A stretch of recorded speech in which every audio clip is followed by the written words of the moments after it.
विद्यार्थियों, आज की कक्षा में आपका स्वागत है। आज हम कक्षा 12 चैप्टर 2 राजा, किसान और नगर से संबंधित महत्वपूर्ण प्रश्नों का अध्ययन करेंगे।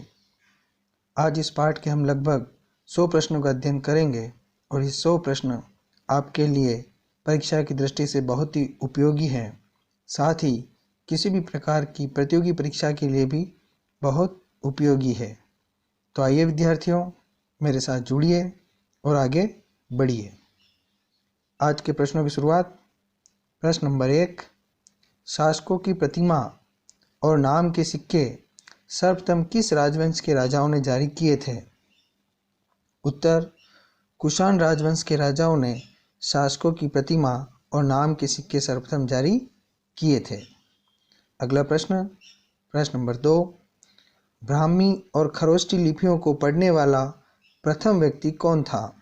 उत्तर, ब्राह्मी और खरोष्टी लिपियों को पढ़ने वाला प्रथम व्यक्ति जेम्स प्रिंसेप था। प्रश्न नंबर 3, बौद्ध और जैन धर्म के आरंभिक ग्रंथों में कितने महाजनपदों का उल्लेख मिलता है? उत्तर, 16 महाजनपदों का उल्लेख मिलता है। प्रश्न नंबर 4, अशोक के अधिकांश अभिलेख किस भाषा में हैं? उत्तर, अशोक के अधिकांश अभिलेख प्राकृत भाषा में हैं। प्रश्न नंबर 5, भारत में सोने के सिक्के सबसे पहले कब और किस वंश के राजाओं ने जारी किए? उत्तर, भारत में सोने के सिक्के सबसे पहले प्रथम शताब्दी ईस्वी में कुषाण राजाओं ने जारी किए। प्रश्न नंबर 6, लगभग दूसरी शताब्दी ईस्वी में सुदर्शन सरोवर का जीर्णोद्धार किस शक राजा ने करवाया? उत्तर, रुद्रदामन ने करवाया। क्वेश्चन नंबर 7, अशोक के अधिकांश अभिलेखों और सिक्कों पर उसका क्या नाम मिलता है? उत्तर, अशोक के अधिकांश अभिलेखों और सिक्कों पर प्रियदर्शी नाम लिखा हुआ है। प्रश्न संख्या 8, कौन से शासक अपने नाम के आगे देवपुत्र की उपाधि लगाते थे? उत्तर, कुषाण शासक। प्रश्न नंबर 9, कलिंग पर विजय प्राप्त करने वाला मौर्य सम्राट कौन था? उत्तर, कलिंग पर विजय प्राप्त करने वाला मौर्य सम्राट अशोक था। प्रश्न संख्या 10, 6ठी शताब्दी ईसा पूर्व के 4 महाजनपदों के नाम उनकी राजधानी सहित बताइए। उत्तर, 1 अंग राजधानी चंपा, 2 मगध राजधानी राजगीर, 3 काशी राजधानी वाराणसी और 4 कौशल राजधानी श्रावस्ती। प्रश्न संख्या 11, प्रयाग प्रशस्ति की रचना किसने की? उत्तर, प्रयाग प्रशस्ति की रचना समुद्रगुप्त के दरबारी हरिसेन ने की। प्रश्न संख्या 12, मगध महाजनपद के सबसे शक्तिशाली होने के कोई 2 कारण बताइए।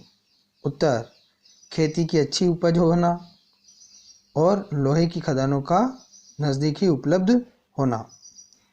क्वेश्चन नंबर 13, मौर्य साम्राज्य के इतिहास की जानकारी के लिए 2 प्रमुख स्रोतों का उल्लेख कीजिए।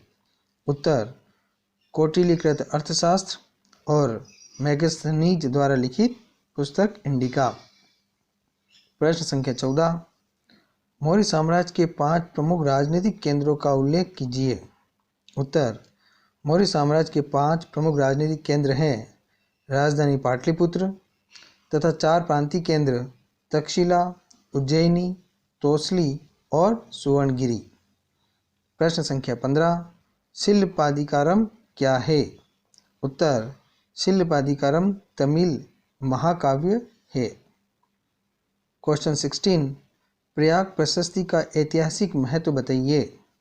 उत्तर, प्रयाग प्रशस्ति से समुद्रगुप्त की विजयों, चारित्रिक विशेषताओं की जानकारी मिलती है। क्वेश्चन 17, मौर्य साम्राज्य की स्थापना कब व किसने की? उत्तर, मौर्य साम्राज्य की स्थापना चंद्रगुप्त मौर्य ने 321 ईसा पूर्व में की। क्वेश्चन 18, गुप्त साम्राज्य के इतिहास की जानकारी के प्रमुख स्रोतों का उल्लेख कीजिए। उत्तर, प्रमुख स्रोत हैं साहित्य, सिक्के, अभिलेख, हरिसेन द्वारा लिखित प्रयाग प्रशस्ति। क्वेश्चन 19, जातक ग्रंथों का क्या महत्व है? उत्तर, जातक ग्रंथों से राजाओं और प्रजा के संबंधों की जानकारी मिलती है। क्वेश्चन 20, मनुस्मृति के बारे में आप क्या जानते हैं?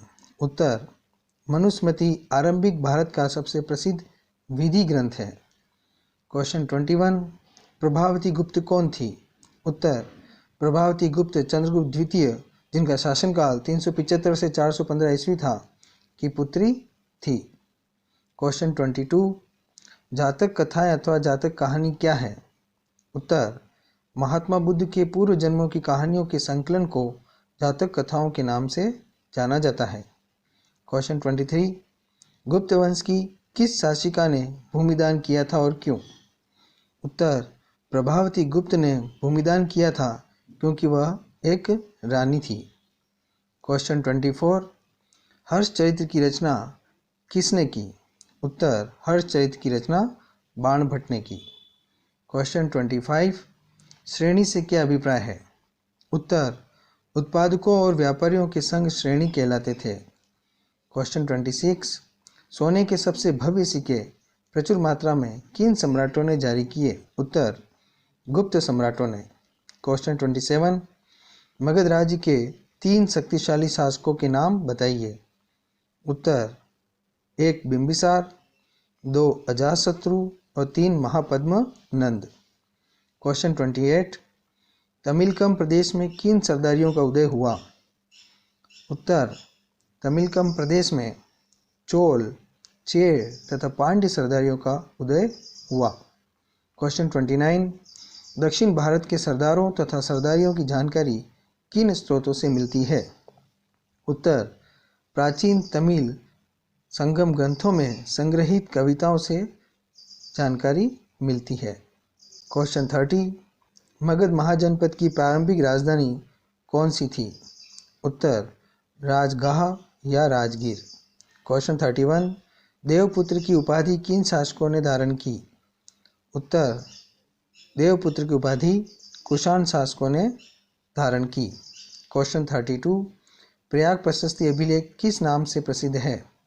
उत्तर, प्रयाग प्रशस्ति अभिलेख इलाहाबाद स्तंभ अभिलेख के नाम से प्रसिद्ध है। क्वेश्चन 33, अग्रहार से आप क्या समझते हैं? उत्तर, अग्रहार वह भूभाग था जो ब्राह्मणों को दान किया जाता था। विद्यार्थियों, जो भूमि ब्राह्मणों को दान की जाती थी वह अग्रहार के नाम से जानी जाती थी। क्वेश्चन 34, श्रेणी से क्या आशय है? उत्तर, उत्पादक एवं व्यापारियों के संघ को श्रेणी कहा जाता था। क्वेश्चन 35, पेरिप्लस ऑफ एरिथ्रियन सी नामक ग्रंथ का रचयिता कौन था? उत्तर, पेरिप्लस ऑफ एरिथ्रियन सी नामक ग्रंथ का रचयिता एक यूनानी समुद्री यात्री था। क्वेश्चन 36, 6ठी शताब्दी ईसा पूर्व में सबसे पहले किन सिक्कों का प्रयोग हुआ? उत्तर, चांदी और तांबे के आहत सिक्कों का सर्वप्रथम प्रयोग हुआ। क्वेश्चन 37, मुद्रा शास्त्र किसे कहते हैं? आंसर, मुद्रा शास्त्र सिक्कों के अध्ययन को कहते हैं। क्वेश्चन 38, पंजाब और हरियाणा में प्रथम शताब्दी ईस्वी में किन कबायली गणराज्यों ने सिक्के जारी किए? उत्तर, योधेय गणराज्यों ने सिक्के जारी किए। क्वेश्चन 39, महाजनपद की 2 प्रमुख विशेषताएं क्या थी? उत्तर, महाजनपदों की 2 विशेषताएं इस प्रकार हैं। 1, अधिकांश महाजनपदों पर राजा का शासन होता था। 2, प्रत्येक महाजनपद की एक राजधानी होती थी जो किले से घेरी जाती थी। चारों ओर ऊंची ऊंची दीवारें होती थी। क्वेश्चन 40, अशोक के धम्म के कोई 2 सिद्धांत लिखिए। उत्तर, अशोक के धम्म के 2 सिद्धांत इस प्रकार हैं। 1, बड़ों के प्रति आदर। 2, सन्यासियों तथा ब्राह्मणों के प्रति उदारता। क्वेश्चन 41, अशोक के अभिलेखों की लिपियों को किस विद्वान ने पढ़ने में सफलता प्राप्त की और कब? उत्तर, 1838 ईस्वी में जेम्स प्रिंसेप को अशोक के अभिलेखों की लिपियों को पढ़ने में सफलता मिली। क्वेश्चन 42, अशोक के अभिलेख किन भाषाओं में लिखे गए हैं? उत्तर, अशोक के अधिकांश अभिलेख प्राकृत भाषा में हैं तथा पश्चिम उत्तर में मिले अभिलेख अरामाइक तथा यूनानी भाषा में है। क्वेश्चन 43, मौर्य वंश के इतिहास की जानकारी के प्रमुख स्रोतों का उल्लेख कीजिए।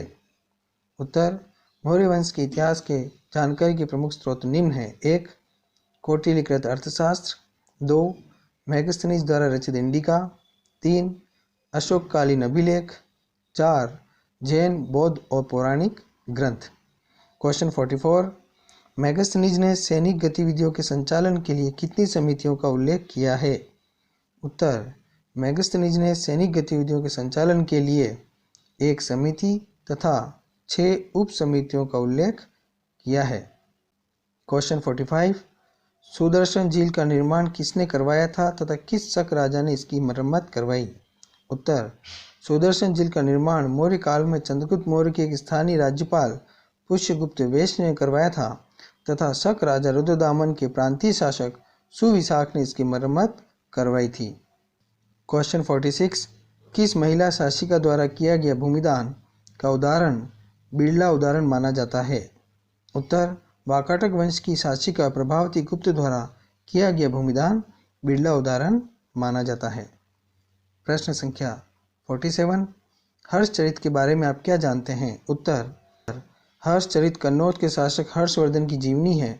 इसके लेखक बाणभट्ट थे जो हर्षवर्धन के राजकवि थे। क्वेश्चन 48, आहत या पंचमार्क सिक्के क्या हैं? उत्तर, 6ठी शताब्दी ईसा पूर्व में चांदी के बने सिक्कों को आहत या पंचमार्क सिक्के कहा जाता है। क्वेश्चन 49, अशोक के धम्म से आप क्या समझते हैं? उत्तर, अशोक ने अपनी प्रजा की उन्नति के लिए कुछ नैतिक नियमों के पालन पर बल दिया। इन्हें धम्म कहते हैं। क्वेश्चन 50, जातक कथाओं के अनुसार राजा और प्रजा के बीच तनावपूर्ण संबंधों के कोई 2 कारण बताइए। उत्तर, 1. राजा अपनी प्रजा पर भारी कर लगाते थे। 2. लुटेरों की लूटमार से लोगों में असंतोष व्याप्त था। क्वेश्चन 51, गृहपति कौन था? उत्तर, गृहपति घर का मुखिया होता था और घर में रहने वाली स्त्रियों, बच्चों, नौकरों और दासों पर नियंत्रण करता था। क्वेश्चन 52, आरंभिक जैन और बौद्ध विद्वानों के अनुसार मगध के सबसे शक्तिशाली महाजनपद बनने के क्या कारण थे? उत्तर, मगध के शासक बिंबिसार, अजातशत्रु, महापद्मनंद अत्यंत महत्वाकांक्षी थे तथा उनके मंत्री उनकी नीतियां लागू करते थे। क्वेश्चन 53, ऐसे 5 महाजनपदों के नाम लिखिए जिनके नाम जैन और बौद्ध ग्रंथों में मिलते हैं। उत्तर, वज्जी, मगध, कौशल, कुरु और पांचाल। इनके नाम हमें जैन और बौद्ध ग्रंथों में मिलते हैं। क्वेश्चन 54, गणराज्यों की कोई 2 विशेषताएं बताइए। उत्तर, गणराज्य में कई लोगों का समूह शासन करता था। इस समूह का प्रत्येक व्यक्ति राजा कहलाता था। क्वेश्चन 55, अशोक के धम्म के 4 सिद्धांतों का उल्लेख कीजिए। उत्तर, बड़ों के प्रति आदर, सन्यासियों और ब्राह्मणों के प्रति उदारता, सेवकों तथा दासों के साथ उदार व्यवहार, दूसरों के धर्मों का आदर करना। क्वेश्चन 56, अभिलेखों में किसके क्रियाकलाप एवं उपलब्धियों का उल्लेख होता है? उत्तर, अभिलेखों में उन लोगों की उपलब्धियों, क्रियाकलापों एवं विचारों का उल्लेख होता है जो उन्हें बनवाते हैं। क्वेश्चन 57, प्राचीन भारतीय इतिहास में 6ठी शताब्दी ईसा पूर्व को एक महत्वपूर्ण परिवर्तनकारी काल क्यों माना जाता है? 2 विशेषताएं बताइए। उत्तर, इस काल में जैन धर्म एवं बौद्ध धर्म का उदय हुआ। इस काल में 16 महाजनपदों का भी उदय हुआ। क्वेश्चन 58, मौर्य साम्राज्य के अधिकारियों द्वारा किए जाने वाले 2 कार्यों का उल्लेख कीजिए। उत्तर, नदियों की देखरेख करना, भूमि मापन का काम करना। क्वेश्चन 59, अर्थशास्त्र का रचयिता कौन था? इसका क्या ऐतिहासिक महत्व है? उत्तर, कौटिल्य अथवा चाणक्य अथवा विष्णुगुप्त। ये तीनों नाम एक ही व्यक्ति के हैं। अतः अर्थशास्त्र की रचना कौटिल्य ने की।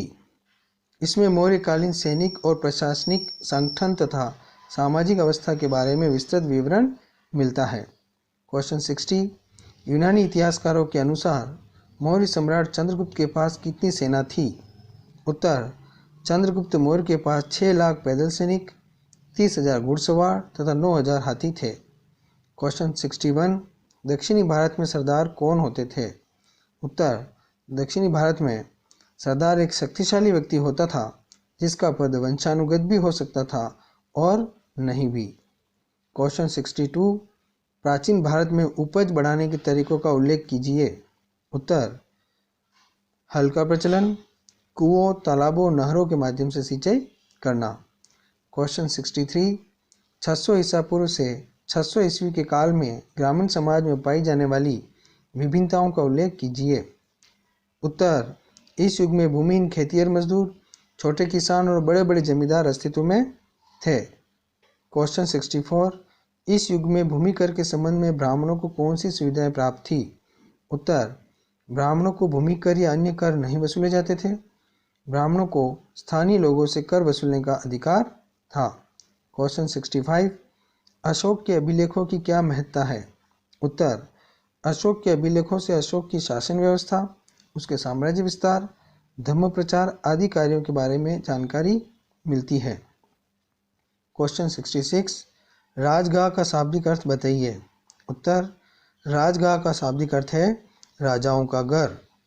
क्वेश्चन 67, जैन और बौद्ध ग्रंथों में पाए जाने वाले महाजनपदों के नाम लिखिए।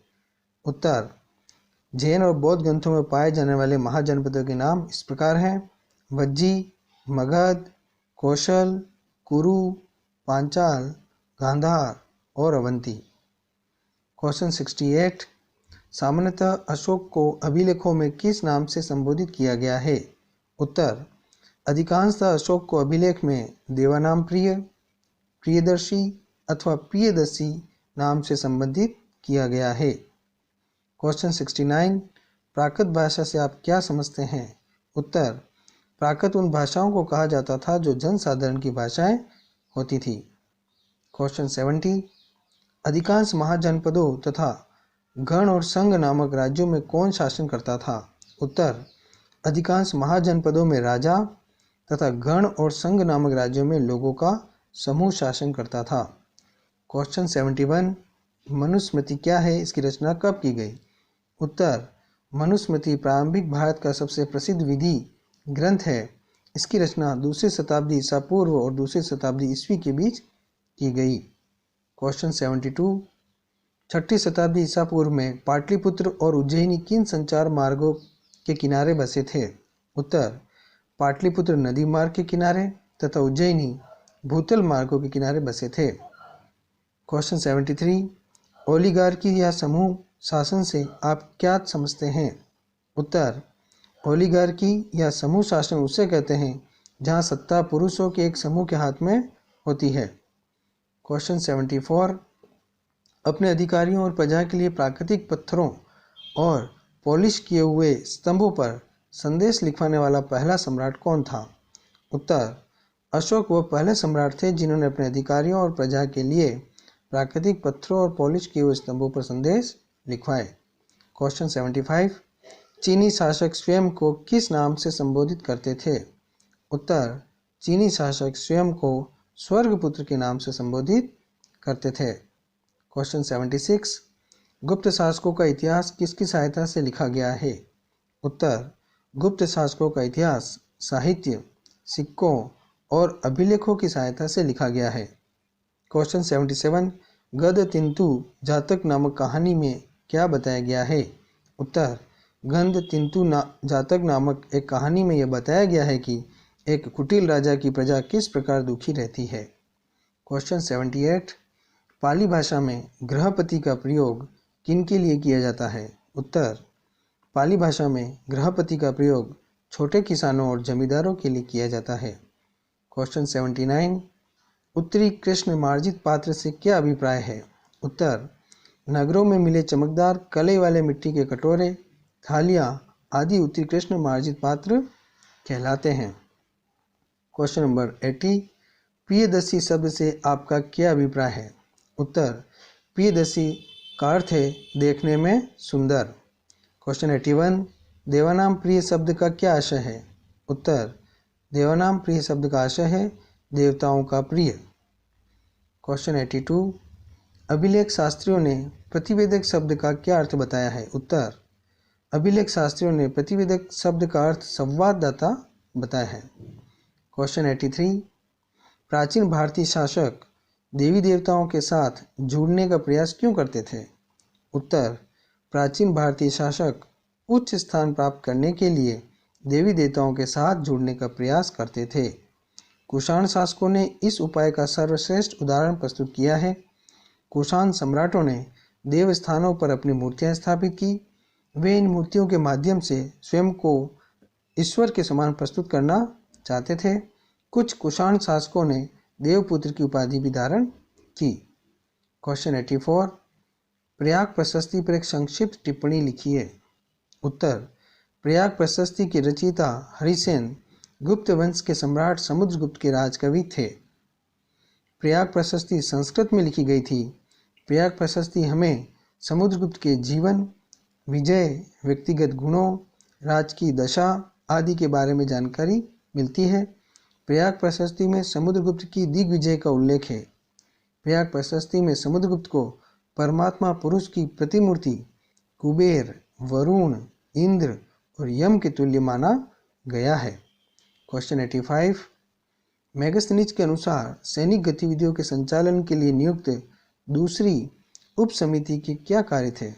उत्तर, मेगस्थनीज के अनुसार दूसरी उप समिति विभिन्न प्रकार के कार्य करती थी, जैसे उपकरणों के ढोने के लिए बैलगाड़ियों की व्यवस्था करना, सैनिकों के लिए भोजन और जानवरों के लिए चारे की व्यवस्था करना तथा सैनिकों की देखभाल के लिए सेवकों और शिल्पकारों को नियुक्त करना।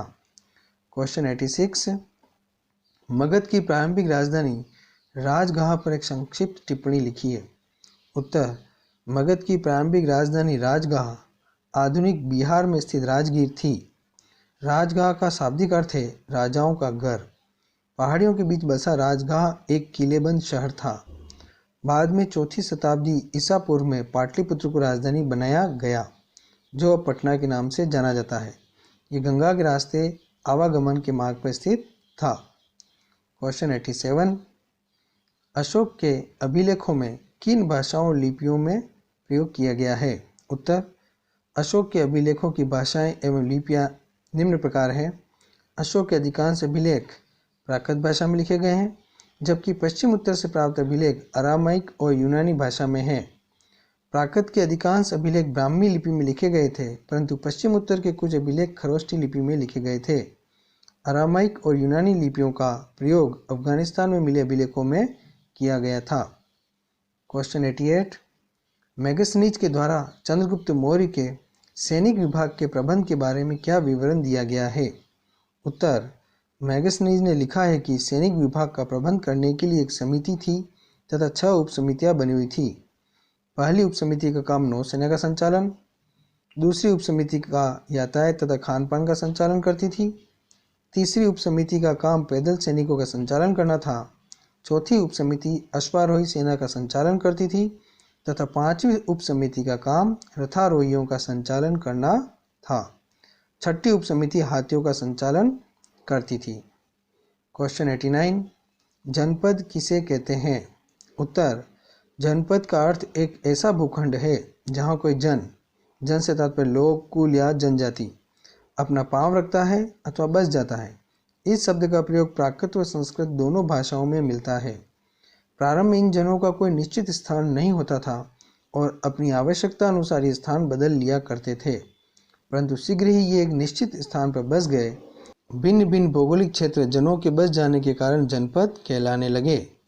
क्वेश्चन 90, अभिलेख किसे कहते हैं, उनका ऐतिहासिक महत्व बताइए। उत्तर, अभिलेख उन्हें कहते हैं जो पत्थर, धातु या मिट्टी के बर्तन जैसी कठोर सतह पर खुदे होते हैं। अभिलेखों का ऐतिहासिक महत्व इस प्रकार है।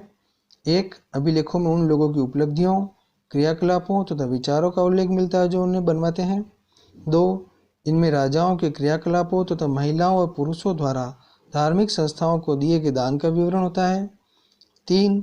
अभिलेखों में इनके निर्माण की तिथि भी खुदी होती है। क्वेश्चन 91, अशोक द्वारा अपने अधिकारियों और प्रजा को दिए गए संदेशों को वर्तमान संदर्भ में प्रासंगिकता सिद्ध कीजिए। उत्तर, अशोक ने अपने अधिकारियों और प्रजा को संदेश दिया कि वे बड़ों के प्रति आदर, सन्यासियों और ब्राह्मणों के प्रति उदारता, सेवकों और दासों के साथ उदार व्यवहार तथा दूसरे के धर्मों और परंपराओं का आदर करे। वर्तमान समय में भी अशोक के संदेशों की प्रासंगिकता बनी हुई है। क्वेश्चन 92, जेम्स प्रिंसेप कौन था? उसके द्वारा किए गए शोध कार्य का उल्लेख कीजिए। उत्तर, James Prinsep East India Company में एक अधिकारी के पद पर नियुक्त था। उसने 1838 ईस्वी में ब्राह्मी और खरोष्टी लिपियों को पढ़ने में सफलता प्राप्त की। इन लिपियों का उपयोग सबसे आरंभिक अभिलेखों और सिक्कों में किया गया है। प्रिंसेप को यह जानकारी हुई कि अभिलेखों और सिक्कों पर प्रियदर्शी अर्थात सुंदर मुखाकृति वाले राजा का नाम लिखा है। कुछ अभिलेखों पर राजा का नाम अशोक भी लिखा था। क्वेश्चन 93, सारनाथ के सिंह शीर्ष को आज महत्वपूर्ण क्यों माना जाता है? उत्तर, अशोक द्वारा बनवाया गया सारनाथ का पाषाण स्तंभ तत्कालीन स्थापत्य कला का एक उत्कृष्ट उदाहरण है। इस स्तंभ के शीर्ष भाग पर बनी 4 शेरों की मूर्तियां बड़ी सजीव तथा आकर्षक है। शेर के नीचे पत्थर पर 4 धर्म चक्र तथा 4 पशु, घोड़ा, शेर, हाथी एवं बैल के चित्र अंकित है। अशोक के सिंह शीर्ष को भारत सरकार ने राज्य चिन्ह के रूप में अपनाया है। यह हमारी शूरवीरता, शांति प्रियता तथा एकता का प्रतीक है। इसलिए सिंह शीर्ष को आज महत्वपूर्ण माना जाता है। क्वेश्चन 94, मगध साम्राज्य के उत्थान के महत्वपूर्ण कारण बताइए। उत्तर, आधुनिक इतिहासकारों के अनुसार मगध की सत्ता के विकास के प्रमुख कारण निम्नलिखित थे। 1. मगध का प्रदेश बहुत उपजाऊ था। 2. मगध में लोहे की खदानें भी सरलता से उपलब्ध थी। लोहे से उपकरण और हथियार बनाना सरल होता था। 3. मगध के जंगली क्षेत्रों में हाथी उपलब्ध थे जो सेना के एक महत्वपूर्ण अंग थे। 4. गंगा और इसकी उपनदियों में आवागमन सस्ता व सुलभ होता था। क्वेश्चन 95, गुप्तकालीन सिक्कों पर एक संक्षिप्त टिप्पणी लिखिए।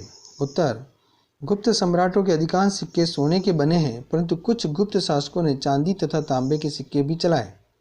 सोने के सबसे भव्य सिक्कों में से कुछ गुप्त शासकों ने जारी किए। इन सिक्कों के माध्यम से दूर से व्यापार विनिमय करने में आसानी होती थी, जिससे शासकों को भी लाभ होता था। स्कंदगुप्त ने भी सोने तथा चांदी के सिक्के चलाए। उसके समय में सिक्कों की शुद्धता तथा सुंदरता में कमी आ गई। क्वेश्चन 96, अशोक के धम्म के मुख्य सिद्धांतों का वर्णन कीजिए। उत्तर, अशोक के धम्म के सिद्धांत बहुत ही साधारण और सार्वभौमिक थे। उसके अनुसार धम्म के माध्यम से लोगों का जीवन इस लोक में तथा परलोक में अच्छा रहेगा। उसके धम्म के सिद्धांत इस प्रकार हैं। 1. बड़ों के प्रति आदर। 2. सन्यासियों तथा ब्राह्मणों के प्रति उदारता। 3. सेवकों तथा दासों के प्रति उदार व्यवहार। 4. दूसरे के धर्म और परंपराओं का आदर। 5. क्रोध, उग्रता, निष्ठुरता, ईर्ष्या तथा अभिमान का परित्याग करना। क्वेश्चन 97, मौर्य साम्राज्य केवल 150 वर्षों तक ही चल सका, कारण बताइए। उत्तर, मौर्य साम्राज्य केवल 150 वर्षों तक चल सका, इसके निम्न कारण हैं। 1. अशोक की मृत्यु के पश्चात मौर्य साम्राज्य की बागडोर निर्मल शासकों के हाथ में आई, जो मौर्य साम्राज्य के विस्तृत क्षेत्रों को संभालने में सक्षम नहीं हुए। 2. बौद्ध धर्म के अनुयायी होने के कारण अशोक को ब्राह्मण समाज के क्रोध का भाजन बनना पड़ा। वे मौर्य वंश के विरुद्ध हो गए। 3. कलिंग विजय के पश्चात अशोक पश्चाताप के भाव से भर उठे और उन्होंने अहिंसा की नीति अपनाई। 4. साम्राज्य की सीमा के अंतर्गत नियंत्रण कमजोर होने के कारण अनेक राज्य रजवाड़ों ने अपनी स्वतंत्रता और सत्ता घोषित कर दी। इस प्रकार धीरे धीरे मौर्य साम्राज्य का अंत हो गया। क्वेश्चन 98, अभिलेखों से भूमिदान के संबंध में क्या विवरण प्राप्त होते हैं। उत्तर, भूमिदान से संबंधित अभिलेख देश के कई हिस्सों से प्राप्त हुए हैं। कहीं कहीं भूमि के छोटे टुकड़े तो कहीं बड़े बड़े क्षेत्रों के दान का उल्लेख है। कुछ अभिलेख पत्थरों पर लिखे गए थे। अधिकांश अभिलेख ताम्र पत्रों पर उत्कीर्ण है। साधारणतया भूमिदान ब्राह्मणों और सामाजिक संस्थाओं को दिया जाता था। अभिलेख मुख्यतया संस्कृत में लिखे जाते थे। कुछ अभिलेख तमिल और तेलुगु भाषा में भी हैं। कुछ महिलाओं द्वारा भी भूमिदान के साक्ष्य प्राप्त हैं। वाकाटक वंश के राजा की रानी प्रभावती ने ब्राह्मण को भूमिदान किया था। क्वेश्चन 99, प्राचीन भारतीय शासक देवी देवताओं के साथ जुड़ने का प्रयास क्यों करते थे। उत्तर, प्राचीन भारतीय शासक उच्च स्थान प्राप्त करने के लिए देवी देवताओं के साथ जुड़ने का प्रयास करते थे। कुषाण शासकों ने इस उपाय का सर्वश्रेष्ठ उदाहरण प्रस्तुत किया। कुषाण सम्राटों ने देवस्थानों पर अपनी मूर्तियां स्थापित की। वे इन मूर्तियों के माध्यम से स्वयं को देवता के समान प्रस्तुत करना चाहते थे। कुछ कुषाण शासकों ने देवपुत्र की उपाधि भी धारण की। क्वेश्चन 100, अपने अभिलेख में अशोक ने प्रतिवेदकों को क्या आदेश दिए हैं? उत्तर, अपने अभिलेख में अशोक ये कहते हैं, अतीत में समस्याओं को निपटाने और नियमित रूप से सूचना एकत्र करने की व्यवस्थाएं नहीं थी, परंतु मैंने निम्नलिखित व्यवस्था की है कि प्रजा के समाचार हम तक प्रतिवेदक संवाददाता सदैव पहुंचाएंगे। चाहे मैं कहीं भी हूँ, खाना खा रहा हूँ, अंतपुर में हूँ, विश्राम कक्ष में हूँ, गौशाला में हूँ या फिर पालकी में मुझे ले जाया जा रहा हो अथवा वाटिका में हूँ, मैं लोगों के मसलों का निराकरण हर स्थल पर करूँगा। विद्यार्थियों, हमने आज के 100 प्रश्न पूर्ण कर लिए हैं। आशा करता हूँ ये प्रश्न आपके लिए बहुत महत्वपूर्ण होंगे और हर परीक्षा की दृष्टि से आपको लाभ पहुँचाएंगे। अगले अध्ययन में शीघ्र मिलेंगे। धन्यवाद।